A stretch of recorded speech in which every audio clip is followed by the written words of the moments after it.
Certains voient l'activité physique comme un investissement pour leur santé et leur bien-être. Vous voulez en faire partie ? Bienvenue chez Movemental. Je m'appelle Magali Dubois et je m'adresse particulièrement aux non-sportifs et à tous ceux qui aimeraient enfin réussir à adopter un mode de vie actif dans la durée.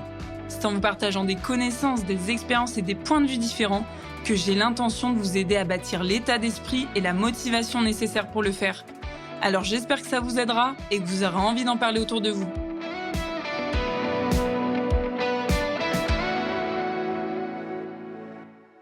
Qu'est-ce qui se cache derrière l'excuse du manque de temps ?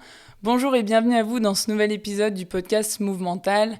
Si vous avez la sensation d'être atteint par cette excuse, alors sachez que cet épisode est fait pour vous, puisque je vais chercher à vous amener sur des pistes de réflexion. Je vais vous amener à explorer ce problème-là auquel vous êtes en train de faire face pour justement trouver des solutions et faire en sorte de le résoudre le mieux possible. Donc si vous avez déjà dit un jour « j'aimerais bien faire plus d'exercices ou plus d'activités physiques, mais je manque de temps », voilà la première piste sur laquelle j'ai envie de vous amener.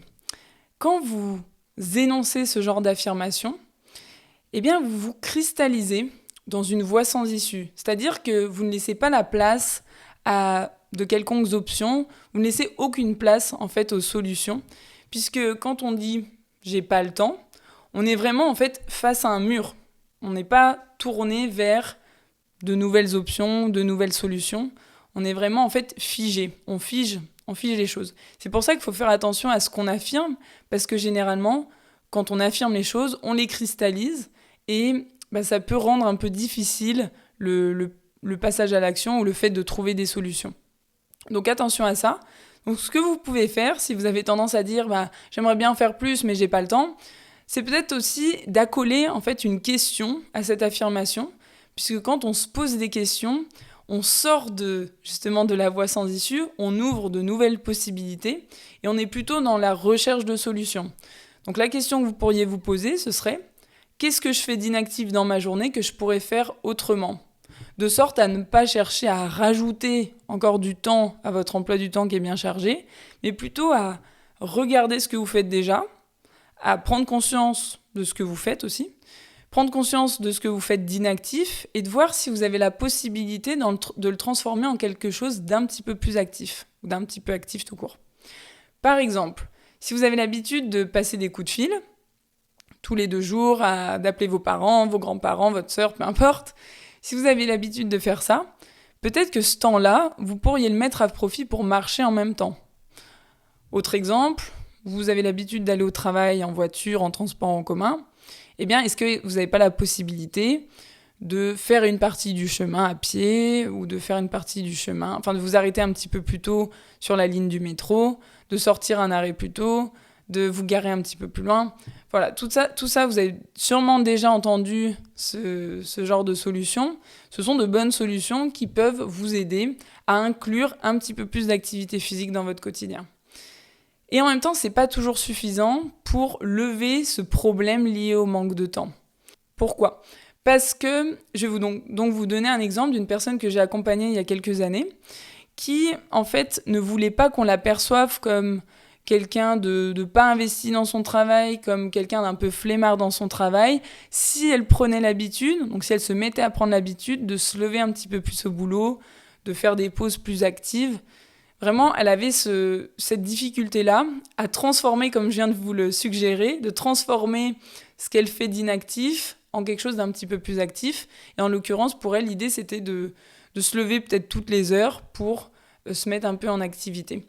Et le problème donc, qui était caché derrière ça, puisque vous comprenez bien que c'est pas forcément si simple de transformer ce qu'on fait déjà, le problème pour elle, c'était vraiment lié au regard des autres. C'est qu'elle avait peur en voulant être un petit peu plus active, qu'on lui enlève l'étiquette de « je suis une bosseuse, je suis super investie dans mon travail, je suis vraiment, on va dire, 100% focus et très productive dans mon travail ». Elle avait vraiment peur de perdre cette étiquette-là, parce que pour elle, être un peu plus active ou se lever plus souvent, c'était plutôt synonyme de « en fait, je me la coule un peu douce ». Donc avec elle, en l'occurrence, on avait travaillé sur le regard des autres. Donc on voit que derrière le manque de temps et derrière les solutions qu'on aimerait mettre en place, il peut y avoir d'autres barrières, il peut y avoir d'autres problèmes auxquels il faut un petit peu réfléchir et sur lesquels il faut travailler. Ce que j'ai envie de vous dire, c'est que même si vous cherchez à lever le problème du manque de temps, c'est pas sûr que vous arriviez à résoudre totalement la situation et c'est pas sûr que vous arriviez à être plus actif. Parce que, imaginons que vous ayez un petit peu plus de temps, donc imaginons que vous ayez 1 heure de plus dans votre journée, c'est pas sûr que vous mettiez ce temps-là à profit pour faire plus d'activité physique, n'est-ce pas ? Donc réfléchissez, posez-vous cette question, si j'avais 1 heure de plus ou si j'avais une demi-heure de plus dans ma journée, est-ce que ce temps-là, je le mettrais en priorité à profit pour faire de l'activité physique ? Et vous allez vous rendre compte, peut-être avec surprise, que c'est pas forcément le cas et peut-être que vous allez préférer faire d'autres choses que vous n'avez pas forcément l'habitude de faire non plus en temps normal. Donc là, progressivement, je vous amène à voir le problème un peu autrement. C'est-à-dire que le manque de temps n'est peut-être pas toujours le seul problème. Et là, en l'occurrence, on le voit bien parce que même avec un peu de temps en plus, c'est pas sûr que vous choisissiez que vous le mettiez à profit pour faire de l'activité physique. Ensuite, si on arrive à lever justement ce frein-là, le manque de temps, peut-être que vous allez vous retrouver face à un autre frein comme la fatigue. Et peut-être que si on lève le frein de la fatigue, vous allez vous retrouver face à un nouveau frein, la flemme.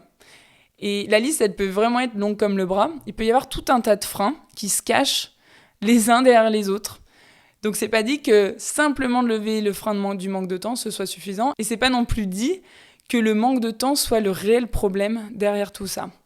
Je continue un petit peu d'avancer dans les réflexions. Vous allez comprendre pourquoi. On peut aussi se dire que quand on dit « j'ai pas le temps », eh bien ça signifie « j'ai plus important à faire ». Pourquoi ? Parce que j'ai pas le temps. Enfin, dans une journée, tout le temps que l'on prend dans notre journée, on le met à profit pour faire différentes choses, différentes actions, mettre en place différents comportements. Et ces comportements-là, on les priorise par rapport à l'activité physique. Donc, j'ai pas le temps, c'est pas toujours égal à je manque réellement de temps. Ça peut aussi vouloir dire que finalement, on met l'accent, on met la priorité sur d'autres choses, on accorde plus d'importance à d'autres choses plutôt que l'activité physique.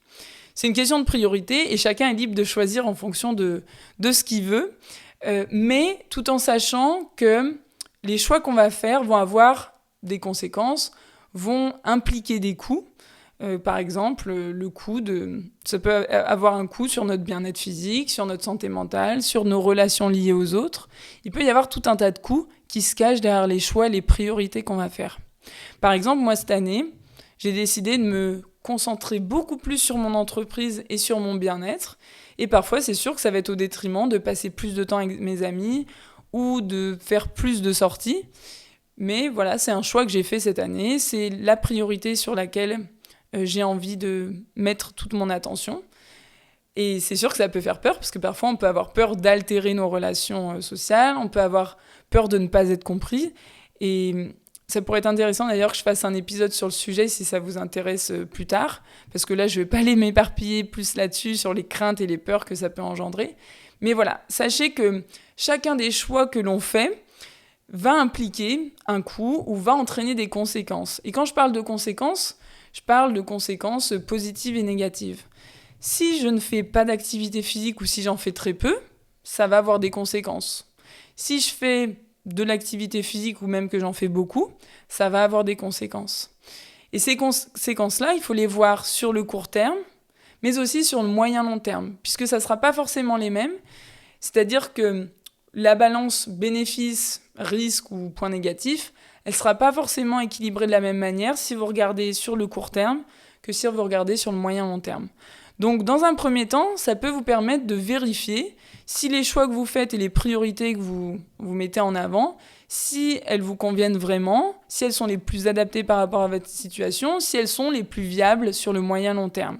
Donc là, c'est vraiment une réflexion très rationnelle, c'est-à-dire que je fais une balance entre le pour et le contre, ou les bénéfices, les risques et les conséquences négatives liées aux choix que je fais, et je vérifie si de faire plus d'activité physique, ça serait une bonne chose pour moi ou pas, ou de ne pas en faire, ça a des conséquences positives pour moi ou pas. Et alors, je ne l'ai pas précisé, mais c'est important aussi de vérifier les conséquences, non seulement pour vous, mais également les conséquences que ça peut avoir sur les autres. Et je sais que certains sont en train de se dire, c'est facile à dire, mais on fait pas toujours comme on veut, on fait comme on peut aussi.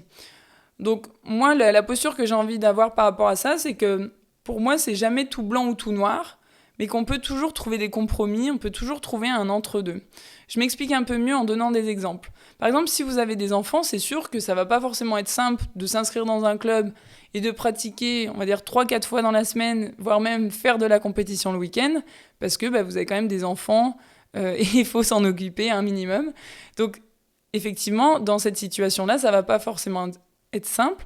Mais la question que vous pourriez vous poser, c'est qu'est-ce que je peux faire, peut-être en incluant mes enfants dans le processus, pour faire un peu plus d'activité physique. Comment est-ce que je peux, on va dire, inclure plus d'activité physique dans mon environnement familial ? Ce sont des pistes que vous pouvez explorer un petit peu plus. Et là, c'est pas une seule solution, c'est vraiment une piste à explorer. Deuxième situation, deuxième exemple, si vous passez beaucoup de temps en réunion la journée et que vous êtes assis au boulot, eh bien, quel rôle vous pouvez avoir dans la lutte contre la sédentarité au sein de votre entreprise ? Ça peut être une question que vous pouvez vous poser, parce qu'il y a peut-être d'autres gens aussi qui pensent un peu la même chose que vous, mais qui n'osent pas en parler. Et peut-être que vous pourriez en discuter avec d'autres personnes pour faire évoluer un petit peu les choses et faire en sorte qu'au sein de l'entreprise, il y ait un environnement un petit peu plus dynamique, plus actif sur le plan physique, j'entends bien sûr. Donc, à vous d'explorer peut-être cette piste-là que vous n'avez pas forcément encore explorée. Troisième exemple, imaginons que vous ayez une maladie, peut-être que vous êtes atteint justement d'une maladie, que vous avez des symptômes régulièrement qui vous empêchent de pratiquer comme vous aimeriez, qui vous empêchent de pratiquer au moment où vous aimeriez le faire. Là, la question que je pourrais vous poser, c'est sur quoi est-ce que vous pouvez agir et qui ne dépendent que de vous, pour orienter vers vraiment votre attention, votre concentration sur des choses que vous pouvez contrôler vous-même. Là, ça peut aussi vous aider à trouver peut-être de nouvelles solutions. Maintenant, dans l'épisode, le but, c'est pas d'aller explorer toutes les solutions et c'est pas non plus de vous donner toutes les solutions parce que moi-même, je ne les ai pas, mais c'est plutôt vous mettre sur des pistes, en tout cas sur une posture où vous êtes orienté solution. Et vous le faites peut-être déjà, c'est très bien, donc simplement en m'écoutant, ça vous fait peut-être réfléchir un petit peu différemment, ou ça vous permet de poursuivre votre réflexion, parce qu'on ne prend pas toujours ce temps-là pour le faire. En tout cas, le message que j'ai envie de faire passer, ici, c'est vraiment déjà de prendre conscience qu'on priorise des choses au détriment d'autres choses dans notre journée. Et généralement, on le fait de manière consciente ou inconsciente, en répondant à des normes, en répondant peut-être à un modèle de société, en répondant à des clichés, en répondant au fait qu'on a toujours fait de cette manière-là. Un très bon exemple lié à ça, ça peut être le fait de s'occuper de toute la maisonnée quand on est maman. Et oui, ça c'est quelque chose qui a été vraiment nourri à travers la société sur les dernières décennies. Et maintenant, c'est peut-être difficile de déléguer certaines choses, c'est peut-être difficile de faire un peu différemment dans votre environnement familial. Donc à vous de vous questionner sur comment est-ce que vous pourriez faire pour modifier certaines choses, si vous avez envie de le faire, bien entendu. Toujours en lien avec les priorités, sachez aussi qu'elles sont liées à nos représentations. C'est-à-dire que la priorité que vous donnez ou pas à l'activité physique, elle est très liée à la représentation que vous avez, que vous faites de l'activité physique, à l'image que vous en faites. Et d'ailleurs, ce qui est chouette, c'est que ça peut évoluer, tout comme votre état d'esprit peut évoluer à ce sujet. Mais si vous voyez l'activité physique comme quelque chose de plutôt négatif, de désagréable, comme une corvée, comme un fardeau, c'est sûr que là, vos priorités vont pas forcément être tournées vers l'activité physique. C'est plutôt logique, ça va en concordance avec la manière dont vous voyez l'activité physique. À l'inverse, les personnes qui sont peut-être les plus actives sont sûrement celles qui voient l'activité physique sous un angle différent. Peut-être que pour elles, c'est plus lié à une notion de plaisir. Peut-être que pour elles, c'est synonyme de santé, de bien-être. Voilà, il peut y avoir d'autres manières de voir l'activité physique. Et si vous êtes encore en train de m'écouter, c'est sûrement que le sujet vous intéresse un minimum. Et moi, j'aimerais vraiment vous aider à voir l'activité physique non plus comme une corvée, non plus comme une souffrance, comme, on va dire, une perte de temps peut-être, mais plutôt de voir l'activité physique comme un investissement, qui vous permettrait de mieux optimiser votre temps, qui vous permettrait d'avoir, on va dire, un environnement familial plus épanoui, d'avoir peut-être plus d'énergie pour faire tout ce que vous aimeriez faire dans votre journée, pour être plus efficace dans votre travail, pour, je sais pas moi, avoir des relations sociales encore plus épanouies. Enfin, il peut y avoir tout un tas de bénéfices qui peuvent être liés à l'activité physique et j'aimerais vraiment vous aider à les percevoir. Et pour ça, je vous invite à foncer écouter l'épisode numéro 1 du podcast Movemental, si vous ne l'avez pas encore écouté, afin de voir les choses sous un nouvel angle et de vous aider à, on va dire, percevoir l'activité physique comme quelque chose de plus positif et ensuite, faciliter les choix que vous ferez dans votre quotidien pour justement répondre à, on va dire, vos intentions d'être un peu plus actif au quotidien. Maintenant, pour conclure cet épisode, retenez différentes questions. Posez-vous ces différentes questions pour faire avancer un petit peu votre réflexion et vous aider à, on va dire, faire face à ce frein lié au manque de temps ou même aux autres freins que vous pouvez rencontrer. Les questions, je vous les rappelle. La première, c'est qu'est-ce que je fais d'inactif dans ma journée que je pourrais faire un peu différemment, donc sans rajouter encore du temps à votre journée, en tout cas dans un premier temps. Ensuite, deuxième question, si vous aviez plus de temps à votre portée, donc imaginons que vous ayez 30 minutes ou 1 heure de plus dans votre journée, est-ce que c'est 100% sûr que vous metteriez ce temps-là à profit pour faire plus d'activité physique ? Deuxième question. Troisième question, quel niveau d'importance ou de priorité accordez-vous à l'activité physique ? Quatrième question, quel coût ça implique ? On va dire ce choix de faire de l'activité physique ou de ne pas en faire. Et enfin, dernière question, qu'est-ce que l'activité physique signifie finalement pour vous ? Comment est-ce que vous voyez l'activité physique ? À quoi est-ce que l'activité physique ça rime ? Ou l'exercice physique ça rime ? Je vous laisse sur ces dernières questions pour poursuivre votre réflexion de votre côté. Je vous souhaite une très belle journée. On se retrouve la semaine prochaine pour un nouvel épisode. Ciao !